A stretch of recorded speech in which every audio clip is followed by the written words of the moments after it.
I just wanted to ask Cozy, and maybe some of the others can chip into this, a question, and that thing that started cropping up in the world, exhaustion. Because, you know, one of the things you hear about the effects of racism is that it wears you down. And you know, could you speak to that, Cosima, and maybe Ulrika too? I can only confirm it's exhausting. Yeah. and it steals your life. I look back at the sort of things we used to do as a family, or that I used to do with my children, the businesses I used to run, you know. Yeah, I feel like it's stolen my life. Brexit has stolen my life, and it's not all in a bad way. I've made great friendships. I've met incredible people. You know, Elena, obviously, and Phil, Ulrike. It's wonderful seeing Ulrike's face. I don't think we ever saw each other face to face before. So I only know Ulrike as a Facebook profile picture. And obviously a name on a Facebook profile. And yes, you know, my life is certainly enriched by those friendships. But again, this weekend, I didn't spend this weekend with my family because they went to a festival and they're not back yet. I'm here. My children are, excuse the cat, my children are not enamored with, well, they're not enamored with Brexit. They were interviewed by German TV, and my then 8-year-old, 9-year-old, wait, when was it? 2019, yeah. So then not quite 9-year-old, still 8-year-old. This was in March 2019. So a couple of weeks before the original Brexit day, before that was extended, and asked what she thinks of Brexit. She turned around and said, I think Brexit is poop, because it separates people. It splits up families and friends. And she was talking about my friends, meaning her friends, understanding what's happening and feeling really sad for her. And, you know, this is an 8-year-old child who really shouldn't have to think about these things and really shouldn't have to consider, you know, they filmed us having a conversation about, you know, how would you feel about moving to the EU? How would you feel about moving to Germany? I mean, I have no inclination of moving back to Germany. I'm sorry, I'm not being funny. I've lived here for nearly 35 years. There's no back. The Germany I left doesn't exist. Yeah. Thankfully, it's a lot better than it was, actually. You know, Germany in 1988 is not a place I'd want to return to. But even Germany in 2023, I'm like, I don't even know how to be an adult there. You know, I left when I was 17, and there isn't anything there for me. Why, you know, why should our lives are here?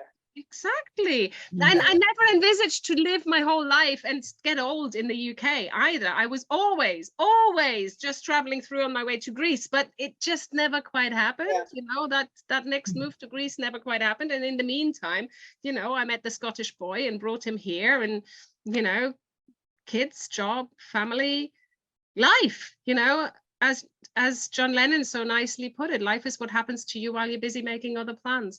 But anyway, to come back to your question about exhaustion, yes, it is exhausting, and the exhaustion hasn't gone away. And well, we know for some people it became too much. They just couldn't take it anymore. And I know I have to pace myself.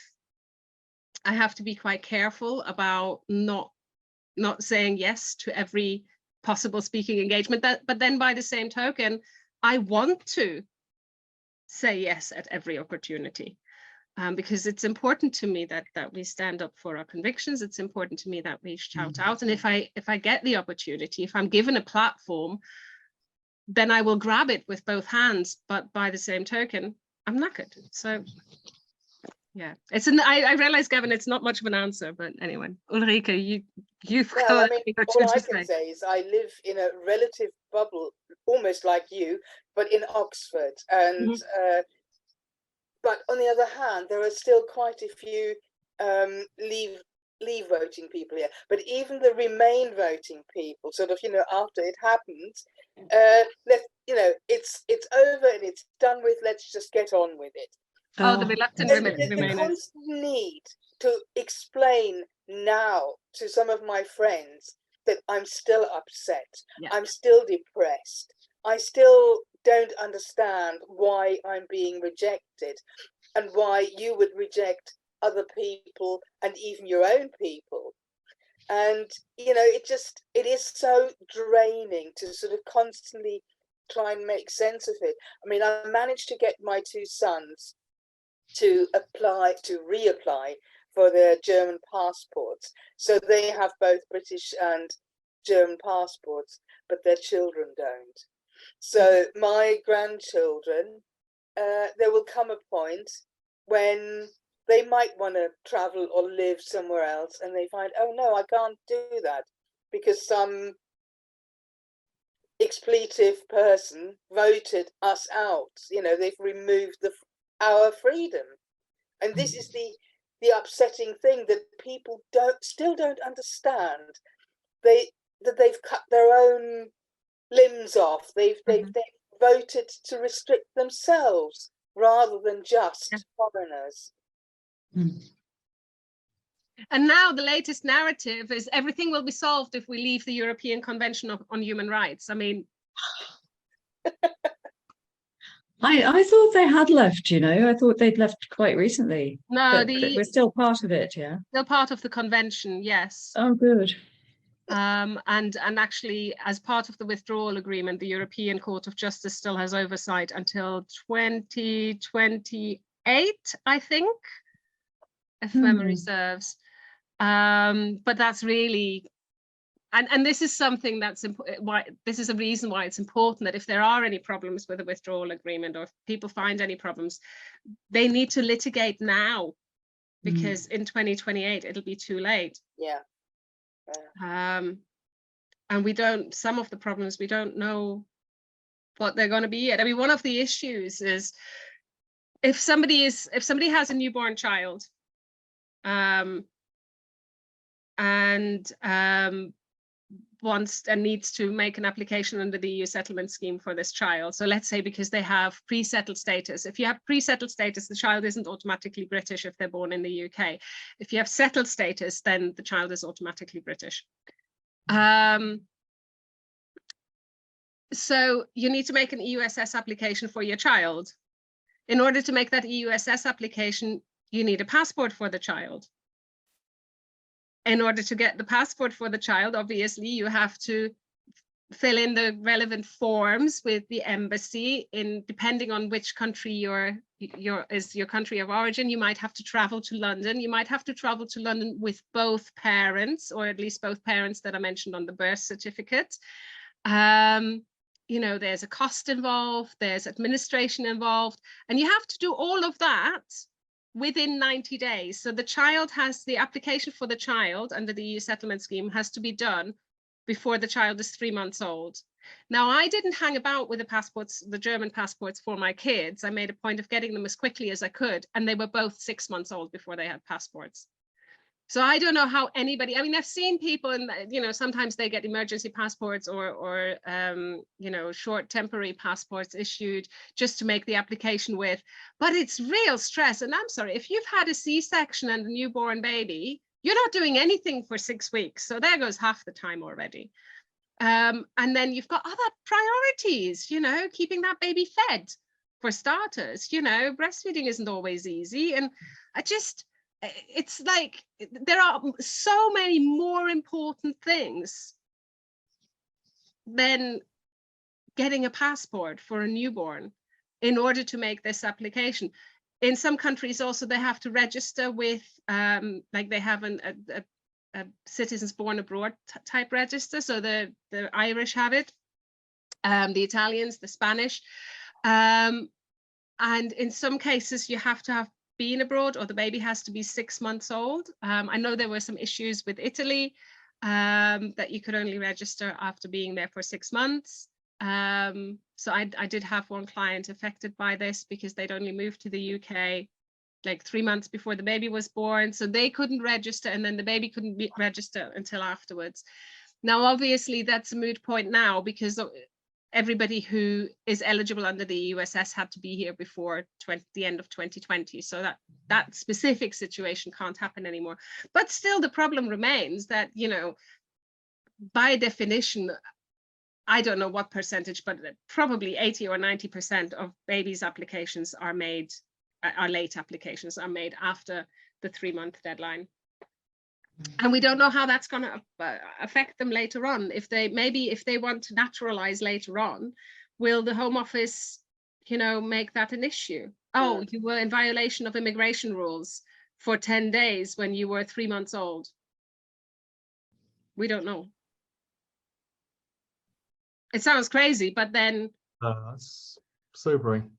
But then, you know, like I say, it sounds crazy, and it sounds like you want to say, well, it'll never happen. Well, I'm not being funny, but that's what they said about Brexit. Yes. You know, I mean, my husband and I very nearly split up in 2018 because he refused to believe that Brexit was even a possibility.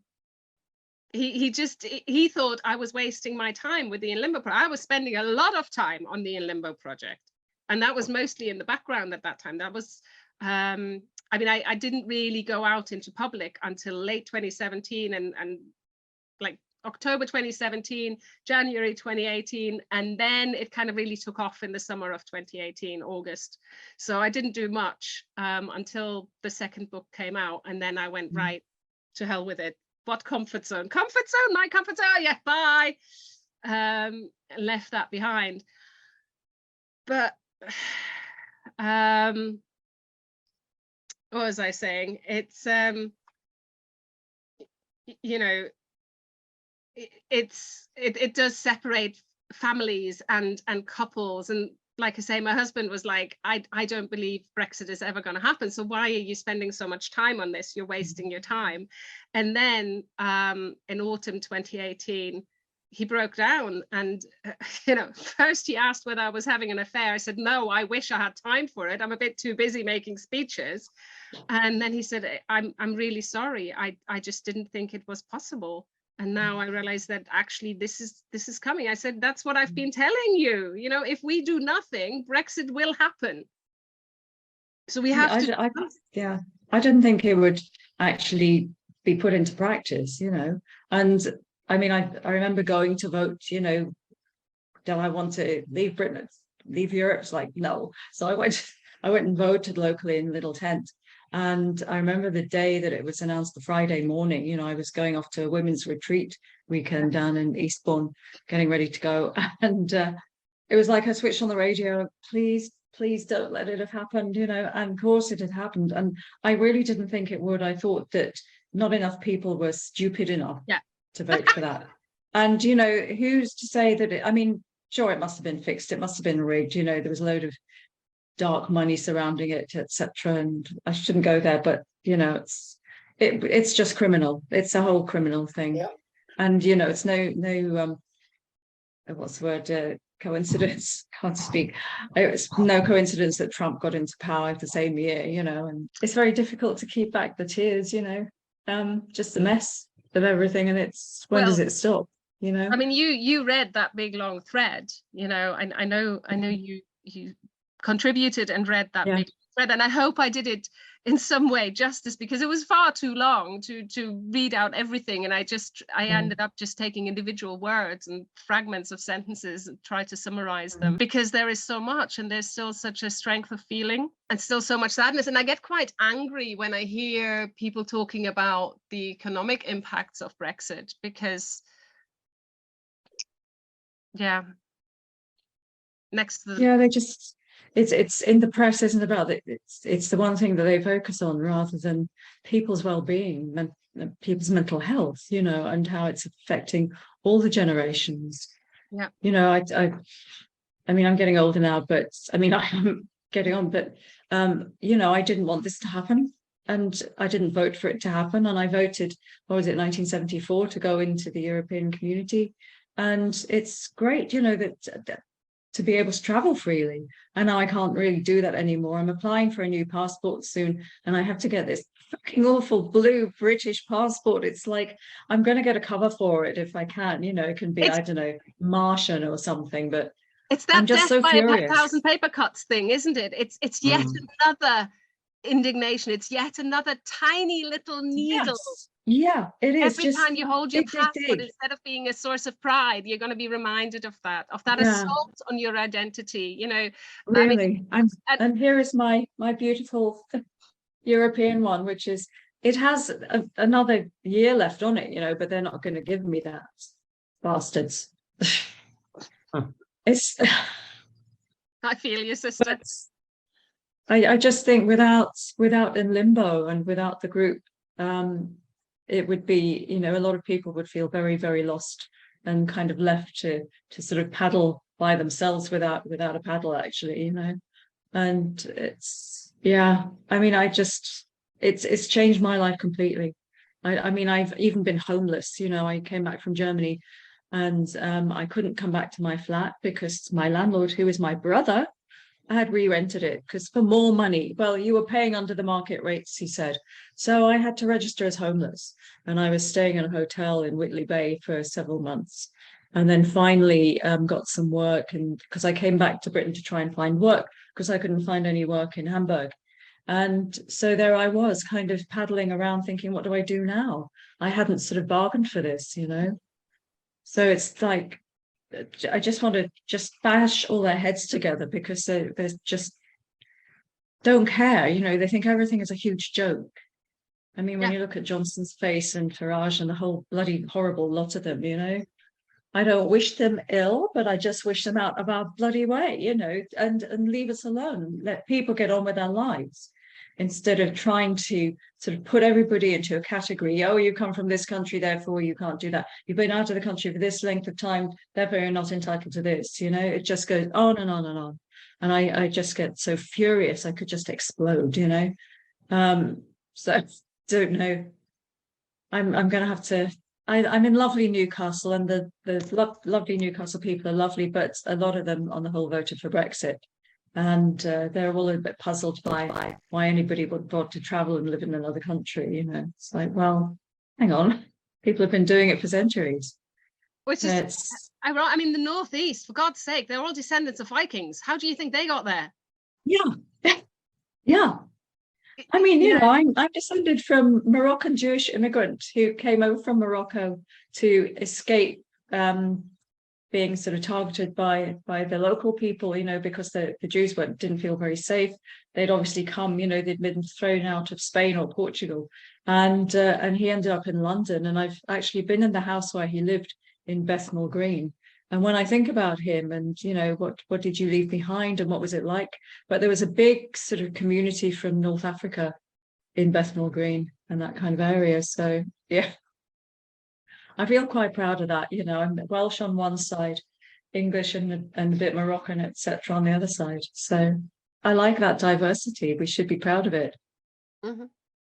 We shouldn't have to prove ourselves and say, well, you know, I'm this color and therefore I've got to try and bleach myself. Yeah. Or I don't know. I mean, that's really stupid about the AI not recognizing black faces. Unbelievable.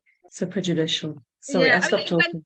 I went through a real journey with that because so I monitored the rollout of the EU settlement scheme in the Northwest on behalf of the 3 million because the Northwest was one of the first places in the country where it was rolled out starting in late August 2018. Really? So for about well, until the end of March, so however many months, so 6 months before it was officially open, you know, open to the public, they had this trial phase. And in the very first phase, it was only the universities in Liverpool and a couple of places in Blackpool, and it was very few select businesses where the NHS as well, NHS Northwest, or selected NHS trusts. I think it was 18 organisations in the first phase that were even allowed. You know, the staff were allowed to make these EUSS applications, and they were. Yeah. Essentially the guinea pigs, and they were all people because they were working, you know, they were all employed. So things like the API, the automatic programming interface, I mean, the amount of words I've learned since since all of this is ridiculous. So language. They were all easy to find and easy to prove their residence because they all had perfect records in terms of working. And they also had help, and they had Home Office staff to help them with the applications. And then in the second phase, they discovered that people have a tendency, 95% of applications were received on the last day. So that's when they discovered that people have a tendency to leave things till the last minute. It's not just people leaving things to the last minute. I mean, I had to apply for settled status 3 times before it actually went through. And considering that I've lived and worked in this country since 1975. Did anybody point out to you that you should really be making a Windrush application? Yeah. But before EUSS came about, Yeah. Nobody told me that. No, it was so badly publicized. In April 2019, in that first month, I kept seeing people posting on Facebook that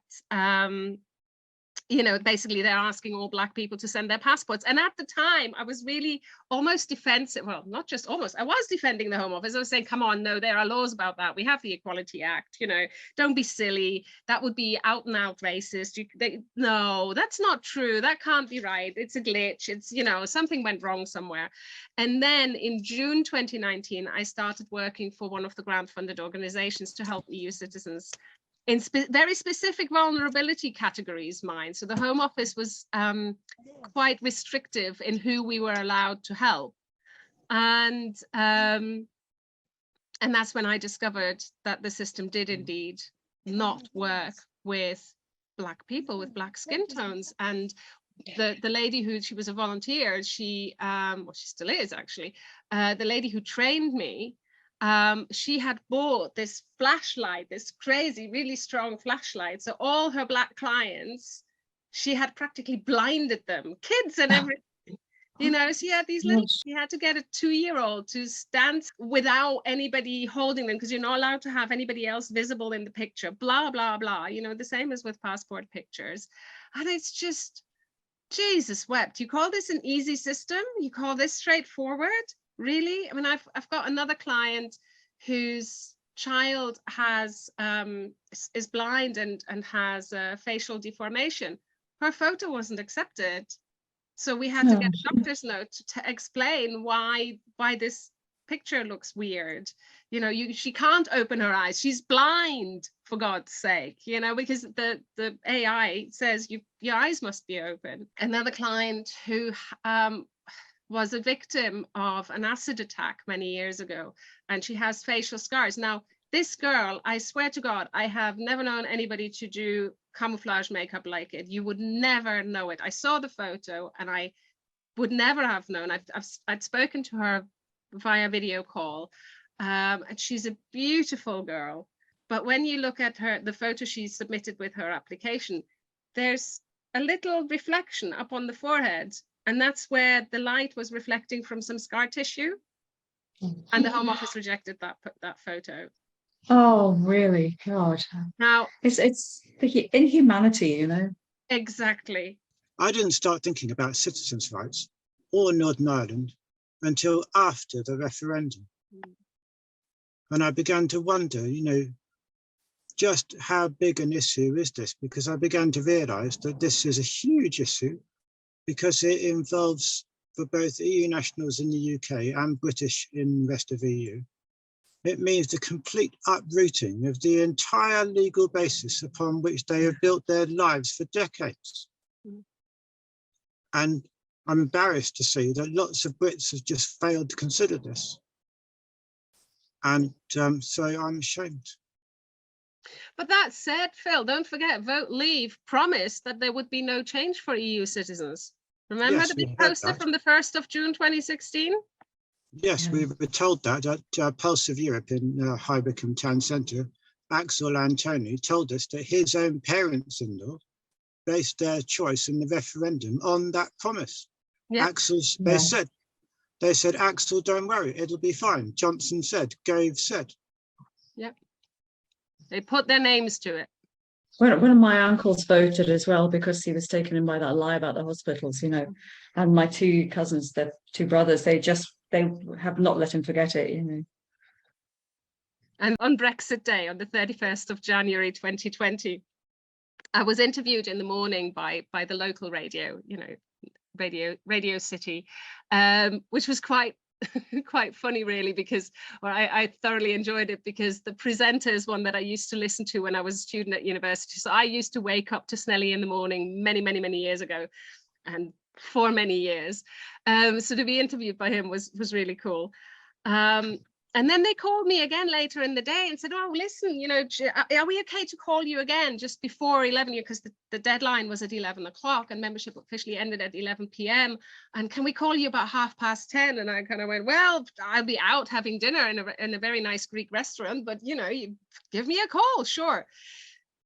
And the presenter in the morning was clearly very Remainy and very pro-EU, and the presenter in the evening, as I discovered on the call, thought that she was going to call me and catch me crying into my pint. Well, that wasn't happening, because I was sat there and I was past the third glass of red wine, so maybe I was a little bit disinhibited. And I might have just, you know, vented my spleen just a little bit and not let her get a word in edgewise anymore.